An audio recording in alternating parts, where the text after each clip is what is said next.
अस्सलामु अलैकुम वरहमतुल्लाहि वबरकातुहू। आप देख रहे हैं यूट्यूब चैनल इकरा स्पीक्स नाउ, जिसमें आज हम जानेंगे औरतों के 3 ऐसे गुनाह कि जिनको वो बहुत ही मामूली समझती हैं और अल्लाह के यहाँ वो किस कदर संगीन है। खूबसूरती हासिल करने के चक्कर में और ज़ीनत अख्तियार करने के चक्कर में औरत ये भूल जाती है कि वो महज चंद लम्हात की खूबसूरती, चंद लम्हात में अपनी तारीफ़ करवाने के चक्कर में अल्लाह के यहाँ कितनी बड़ी मुजरिम साबित होती है। सबसे पहले नंबर पर हदीस मुबारक आपके सामने रखूँगी। सनद नसाई में हदीस है सैयदा आयशा रज़ियल्लाहु अन्हा से भी है, और इसी के साथ मिलती जुलती हदीस सनद नसाई में अब्दुल्लाह इब्न मसऊद रज़ियल्लाहु अन्हु से भी है। अब्दुल्लाह इब्न मसऊद रज़ियल्लाहु अन्हु फरमाते हैं कि नबी करीम सल्लल्लाहु अलैहि वसल्लम ने उन औरतों पर लानत फरमाई है जो अपने चेहरे के बाल यानी अपनी पेशानी के बालों को उतारती है या उतरवाती हैं, और उन औरतों पर लानत फरमाई है जो बालों को मिलाती या मिलवाती, यानी विग जो हम कहते हैं विग लगाना या बने बनाए जूड़े लगा लिए, बाल मिला लिए, वो लगवाती हैं या लगाती हैं। और तीसरे नंबर पर वो औरतें हैं, एक हदीस में जो है वो दांतों के दरमियान में फासला करवाया जाता था, अरब के यहाँ इसको खूबसूरती समझा जाता था। उनका जिक्र है कि सामने वाले दांतों के दरमियान रगड़वाई करवाकर उनमें फासला करवाती हैं खूबसूरती के लिए। और एक हदीस में है कि वो रंग भरवाती है, जैसे बिंदिया की तरह माथे पर या थोड़े पर जो है वो कुछ औरतें इस तरह रंग भरवा लिया करती, जिस तरह टैटूज वगैरह की शक्ल में आप आज देख सकती हैं। तो उनके मुतालिक अल्लाह के रसूल सल्लल्लाहु अलैहि वसल्लम ने लानत फरमाई है। मेन जो मैं आपके सामने बात इन अहादीस में से रखना चाहती हूँ वो ये है कि जो औरतें अपने चेहरे के बाल यानी अपनी पेशानी के बाल आईब्रोज बनवाती हैं, अपने आईब्रोज जो उतरवाती हैं बग़ैर किसी वजह के खूबसूरती हासिल करने के लिए, तो उन औरतों पर अल्लाह की लानत है, अल्लाह के रसूल की लानत है। अब्दुल्लाह इब्न मसऊद रज़ियल्लाहु अन्हु फरमाते हैं कि मैं क्यों ना उन औरतों पर लानत करूँ जिस पर अल्लाह के रसूल सल्लल्लाहु अलैहि वसल्लम ने लानत फरमाई। तो आप जानती हैं कि लानत का क्या मतलब है। लानत का मतलब होता है अल्लाह की रहमत से दूरी, और जब अल्लाह की रहमत से दूरी हो जाए जिस औरत की, बताए वो बाकी जितने भी अमाल अच्छे करने की कोशिश करे, जब अल्लाह की रहमत से ही दूरी है तो वो किस काम की, या वो आखिरत में अपने दराजात के लिए कैसे दुआएं कर सकती है जिस पर अल्लाह की रहमत ही ना हो, अल्लाह की रहमत से ही दूरी हो।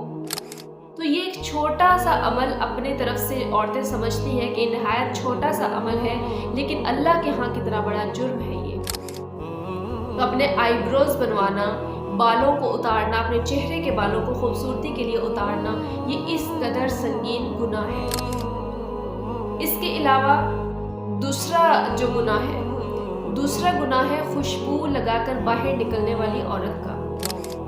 खुशबू लगाकर बाहर निकलने वाली औरत, सनद दारमी में हदीस मुबारक है कि जो औरत खुशबू लगाकर घर से बाहर निकलती है और गैर महरम उसकी खुशबू को पा लेता है यानी महसूस कर लेता है, तो वो औरत बदकारा है। कि मैं भी नहीं कह रही, आप नहीं कह रहे, कौन कह रहा है? अल्लाह के रसूल सल्लल्लाहु अलैहि वसल्लम कह रहे हैं। आज हमारे यहाँ औरतों को कोई आम सी औरत या कोई इंसान जो है उसको बदकारा कह दे, ज़िनाकार कह दे, तो उसके दिल पर क्या गुजरती है? क्या वो बर्दाश्त कर पाती है? तो जिसको अल्लाह के रसूल सल्लल्लाहु अलैहि वसल्लम कह दें, तो बताइए उस औरत के लिए क्या ठिकाना है और क्या जगह है। इसी तरह तीसरे नंबर पर जो गुनाह है, जो औरतें गुनाह करती हैं लेकिन उसको बहुत छोटा समझती हैं, जिसका पहली हदीस में भी मैंने जो है वो हल्का सा बयान दिया है।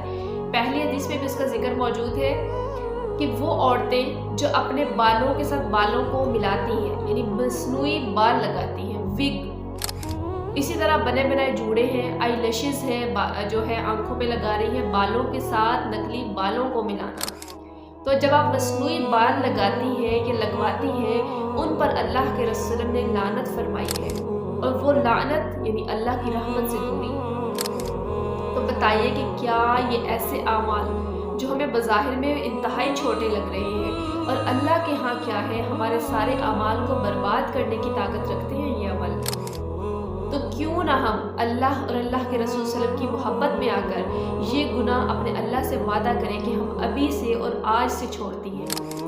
तो इंशाअल्लाह आप अपना वादा करें اور اللہ سے پکے دل سے اور سچے دل سے وعدہ کریں کہ میں انشاءاللہ آج کے بعد اللہ کے رسول صلی اللہ علیہ وسلم کی یہ حدیث مبارکہ سننے کے بعد کبھی اب میں یہ والا گناہ نہیں کروں گی، ان تینوں گناہوں میں سے کوئی گناہ۔ اس کے علاوہ ایک بات اور کہ بہت ساری عورتیں اس حدیث کو سننے کے بعد ایک سوال رکھتی ہیں، اور وہ آپ 100 عورتوں کو یہ حدیث سنائیں تو اس میں سے تقریباً 95 عورتیں یہ سوال ضرور کرتی ہیں کہ کیا اگر ہمیں شوہر کہتا ہے کہ تم آئی برو بنواؤ تو ہم پھر بنا سکتی ہیں؟ یعنی شوہر کے لیے بنانا ہے، میں تو نہیں چاہتی کہ میں بناؤں، میں تو اپنے شوہر کے لیے بنا رہی ہوں۔ تو ان عورتوں سے سوال ہے، پہلی بات تو یہ ہے کہ حدیث مبارکہ میں کہ اللہ کی اطاعت اگر کرنی ہے نا تو مخلوق کی آپ کو نافرمانی کرنی پڑے گی، مخلوق کی نافرمانی میں ہی اللہ کی اطاعت آپ کو ملے گی۔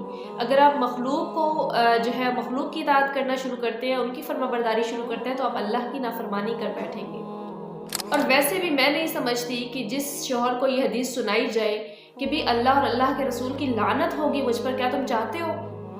تو وہ کبھی بھی نہیں چاہے گا۔ دوسری بات کہ عورتیں جب کہتی ہیں کہ شوہر کے کہنے پر ہی میں یہ گناہ بھی سر لینے کے لیے تیار ہوں، میں اپنے شوہر کو خوش کرنا چاہتی ہوں، تو میں ہمیشہ ایسی عورتوں کو یہی کہتی ہوں کہ کیا وہی شوہر اگر آپ کو کہتا ہے کہ آپ نے میکے نہیں جانا، آپ نے اپنے بہن بھائی اپنے والدین سے رابطہ نہیں کرنا، آپ کال پہ بات کر رہی ہیں، وہ موبائل چھین لیتا ہے اور کہتا ہے کہ خبردار تم نے کبھی اپنے میکے میں حال تک نہیں پوچھنا، یا وہی آپ کو کہتا ہے کہ آپ کبھی بازار شاپنگ کے لیے نہیں جا سکتی، آپ کسی ایونٹ پہ نہیں جا سکتی ہیں، اس کی اطاعت کرے گی اس معاملے میں کہ بھئی میرے شوہر کہہ رہے ہیں؟ وہ سوال کریں گی یہ عورتیں کہ بھئی میرے شوہر نے یہ کہا ہے تو اب تو مجھے ماننی ہی پڑے گی؟ تب یہ عورتیں کیوں یہ بات نہیں کرتی ہیں؟ صرف اپنی خواہش کی خاطر جو بات خود پوری کرنا چاہتی ہیں، اپنی خواہش پوری کرنا چاہتی ہیں، اس کے لیے کہتی ہیں کہ بھی میرے شوہر نے کہہ دیا۔ اور شوہر جب کہتا ہے اس طرح کی باتیں تو تب وہ آسمان سر پہ اٹھا لیتی ہیں۔ تو اس بات پر غور و فکر کریں کہ کبھی بھی کوئی بھی شوہر ایسا نہیں کہہ سکتا کہ تم اللہ اور اللہ کے رسول کی لعنت والے اعمال کرو۔ بالفرض اگر کوئی کہتا ہے تو اس کو بتائیے کہ جب اللہ اور اللہ کے رسول کی مجھ پر لعنت ہے، میں اللہ کی رحمت سے دور ہوں گی، تو آپ کی محبت کیسے پا سکتی ہوں؟ دلوں میں محبت پیدا کرنے والا کون ہے؟ اللہ ہی نے تو دلوں میں محبت پیدا کرنی ہے، اللہ نے ہی یہ رشتے بنائے ہیں۔ تو اگر آپ اللہ کی نافرمانی کریں تو کیا آپ کو وہ اس رشتے میں جو رشتہ اللہ نے خود بنایا اس میں سکون دے سکتا ہے؟ یہ سوال آپ پر ہے۔ اور اسی طرح مزید جو آپ سوالات پوچھنا چاہتی ہیں آپ کمنٹ میں لکھ سکتی ہیں، اور نیکسٹ آپ ویڈیو اگر اس صورت میں چاہتی ہیں، جس سوال پر آپ ویڈیو چاہتی ہیں، جس مسئلے پر آپ چاہتی ہیں، وہ بھی آپ ضرور اپنے رائے دیا کریں، تاکہ ہم اس طرح کے بہت سارے مسائل اپنے عورتوں تک پہنچا سکیں جس کے بارے میں وہ کنفیوژن میں رہتی ہیں، یا وہ اس کو سمجھنا چاہتی ہیں، اور یا پھر احادیث تو جانتی ہیں لیکن اس کا مقصد نہیں پتہ ہوتا، اس کے عمل کا طریقہ نہیں پتہ ہوتا۔ تو ایسے سوالات آپ ضرور کیجیے تاکہ دوسروں کا بھی فائدہ ہو۔